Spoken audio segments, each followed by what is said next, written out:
Much for joining me today for your 1 p.m. news and weather update from the First Alert Desk. And now we've got a pair of men who are now behind bars facing drug charges after they were arrested by Kinston police. Now, police say they raided 3 homes on Macon Street as part of a 3-month investigation into crack cocaine distribution by Perry Jones, the man on your left.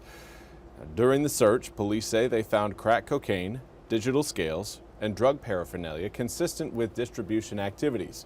While there, police arrested 45-year-old Michael Fisher of Kinston. As Fisher was being booked into jail, police say they located the 48-year-old Jones. Now, both men are charged with possession with intent to sell or deliver cocaine, possession with intent to sell or deliver within 1,000 feet of a park, possession with intent to sell or deliver within 1,000 feet of a school, and maintaining a dwelling for controlled substances. In addition, police say Jones is charged with 3 counts of possession with intent to sell or deliver cocaine, 3 counts of possession with intent to sell or deliver within 1,000 feet of a park, and 3 counts of possession with intent to sell or deliver within 1,000 feet of a school. And now we want to turn our attention again to the Trump administration's decision to phase out FEMA after 2025. Now, mayors in East Tennessee, who are again still picking up the pieces from Hurricane Helene, have more input on, again, this proposal by the president. WBIR reporter Lauren Lovett reports. Almost 9 months after Helene, help from FEMA is still coming to impacted counties, but that help comes in phases. We're all forced to work within a very restrictive framework as far as the procedures and things that FEMA has us to do. So it's been very laborious, very frustrating at times, and above all, it's been very slow. Cott County Mayor Rob Mathis says that speed is a pain point.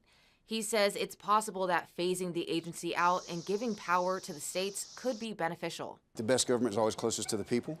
That said, it all depends on how it's structured. Greene County Mayor Kevin Morrison says state assistance has gone above and beyond, but he's not sure they would be able to handle all the costs without federal help. It's hard for us to fathom and bear that cost if we don't have an agency that assists us with overcoming this. Our residents here have feared for months the impact on our local budget and our tax rate. Both mayors say no matter what happens, they don't want the cost to fall back on the people.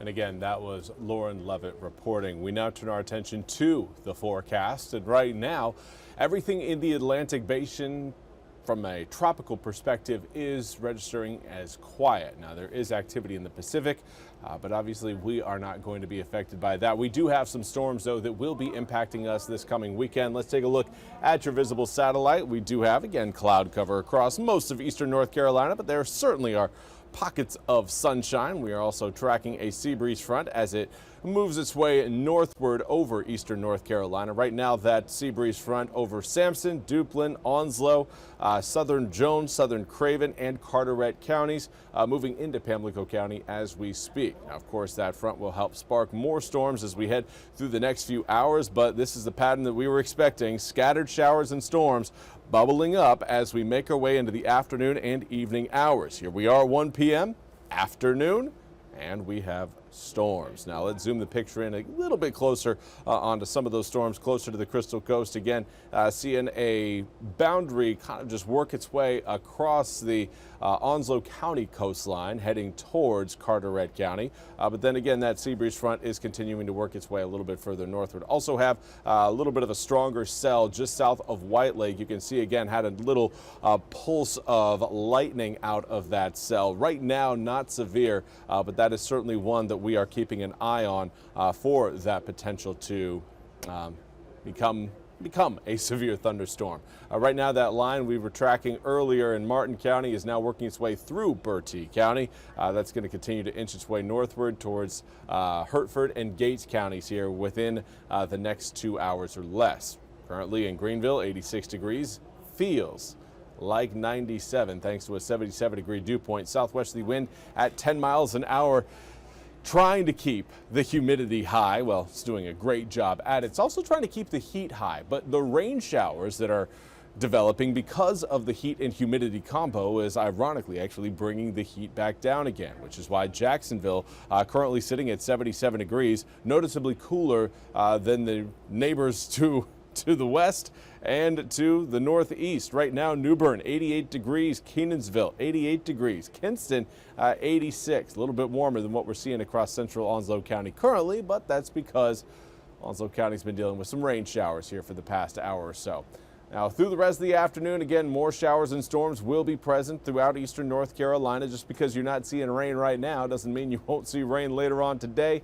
Everyone, I think, has a pretty good shot of picking up at least some rain at times today. Now, a lot of those rain showers will start to fade away and go a little bit quiet overnight tonight. I think once we get past 10 p.m., a lot of those rain showers will start to diminish, but we won't be completely done with the rain really until we get into, I would say, Monday of next week. This weekend is going to be marked by this area of low pressure. It's a slow-moving system, and that slow-moving nature, again, will keep our forecast fairly consistent. Cloudy, breezy, humid, I would say, I don't know if I'd go hot, but certainly warm. We're looking at mid to upper 80s for the weekend, but also stormy.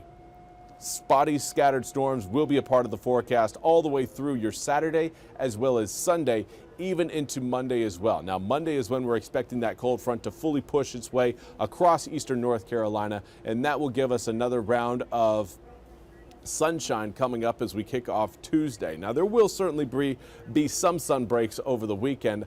I wouldn't feel comfortable telling you exactly when they will be because, again, it all depends on location. This is a very kind of a scattered sunny forecast for the weekend.